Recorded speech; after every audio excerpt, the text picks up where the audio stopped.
Hello বন্ধুরা, good morning. Welcome back to my channel entertainment and cooking. কেমন আছো তোমরা? আশা করছি ভালো আছো, আর আমিও বেশ ভালো আছি। তো আমি আজকে তোমাদের কাছে আবারও হাজির হয়ে গেছি নতুন একটা রেসিপি নিয়ে। তো চলো দেখতে থাকো আমার রেসিপিটা কি আছে আজকে। আর খুবই সুন্দর হতে চলেছে। পুরো ভিডিওটা অবশ্যই স্কিপ না করে দেখে নেবে।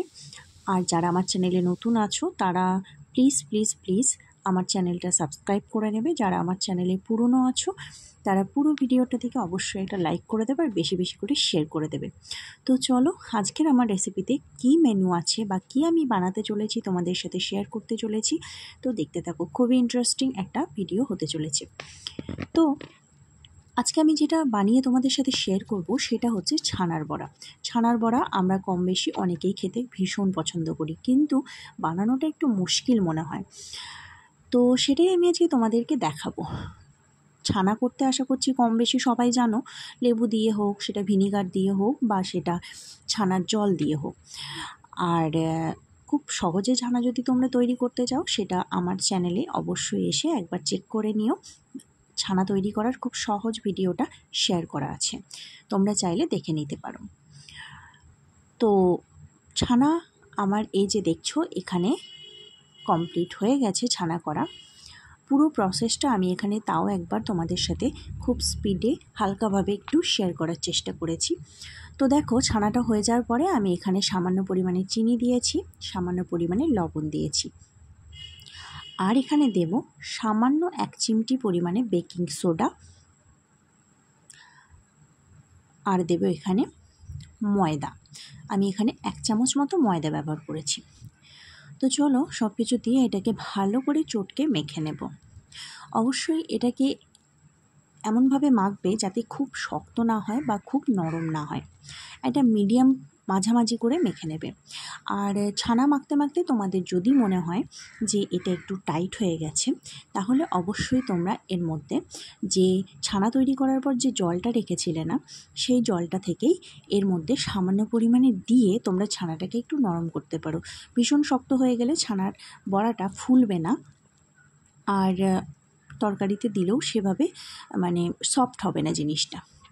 তো এখানে আমি বেকিং সোডাটা ব্যবহার করেছিলাম সামান্য পরিমাণে, অবশ্যই দেবে তোমরা।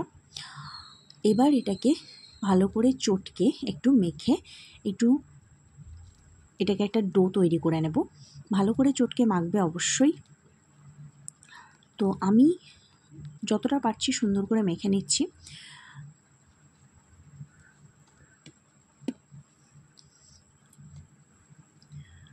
তো দেখো মাখা হয়ে গেছে। এবার এই ডোটা আমি তৈরি করে নিয়েছি।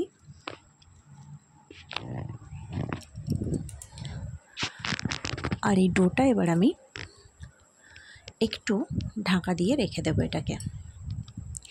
বেশিক্ষণ না, মোটামুটি 5 মিনিট মতো এটাকে একটু ঢাকা দিয়ে রেখে দেব, যাতে আমি যে সমস্ত জিনিসগুলো দিয়েছি পুরো মিশ্রণটা কমপ্লিট হয়ে যায়। তো দেখো 5 মিনিট পরে আমি ফিরে এসেছি। এসে ব্যাস আর কিছুই না, তোমরা তোমাদের পছন্দ মতো শেপ দিয়ে নেবে।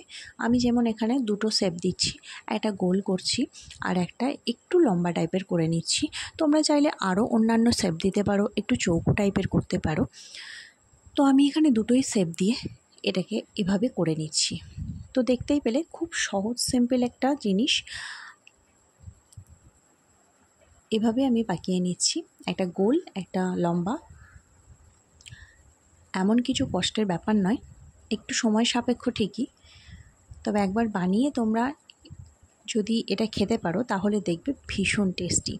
তোমরা এটাকে শুধু খেতে পারো বা এটা দিয়ে বিভিন্ন রকমের তরকারি করতে পারো। তো তরকারি রেসিপিটাও আমি অবশ্যই তোমাদের সাথে শেয়ার করব, আমি কিভাবে তরকারি করি এই ছানার বড়া দিয়ে। মাঝে মধ্যে দুধ বেড়ে গেলে তখন আমি এই রেসিপিগুলো করি, আর তাই ভাবলাম তোমাদের সাথে একটু শেয়ার করি, আর আজকে আমি শেয়ার করেও দিলাম। তো আশা করছি ভীষণ ভালো লেগেছে। আর ছানা তৈরির রেসিপিটা অবশ্যই তোমরা যদি কেউ চেক করতে চাও তাহলে আমার চ্যানেলে এসে দেখে নিতে পারো। তো দেখো ছানার বড়াগুলো আমার একদম রেডি হয়ে গেছে, দেখতেই পাচ্ছ খুব সুন্দর লাগছে দেখতে। একটা একটু গোল আর একটা একটু লম্বা টাইপের করে নিয়েছি। আমি সাধারণত এই দুটো শেপই করি, তাই এটাই করলাম আর তোমাদের সাথে আজকে শেয়ার করলাম।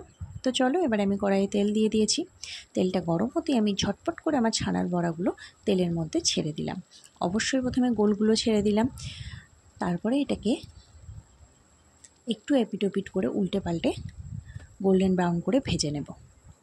তো এই যে দেখছো এক পিঠটা আমার মোটামুটি হয়ে গেছে, তারপরে আমি আবারও উল্টে দিচ্ছি। আর দেখেই বুঝতে পারছো তেলে একটু ফ্রাই হতে না হতেই জিনিসটা খুব সুন্দরভাবে একটু ডুমো ডুমো হয়ে ফুলে উঠেছে। বেকিং সোডাটা অবশ্যই তোমরা দেওয়ার চেষ্টা করবে সামান্য পরিমাণে। তো দেখো এপিট ওপিট করে ভালো করে উল্টে পাল্টে এটাকে ভেজে নিচ্ছি। ব্যাস এ কটা হয়ে গেল। এবার আমি লম্বা করে রাখা আমার যে ছানার বড়াগুলো তৈরি করেছিলাম সেগুলোকে একটু সেমভাবেই ভেজে নেব। তো একই তেলের মধ্যে আমি এগুলোকেও দিয়ে দিলাম। তারপরে দেখো এগুলোকে একটু উল্টো পাল্টা করে গোল্ডেন ব্রাউন করে ভেজে নেব।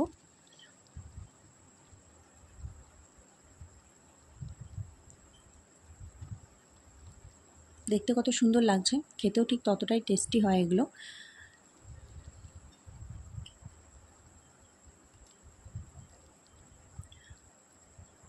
তো দেখো এগুলোও ভাজা হয়ে গেছে অলরেডি।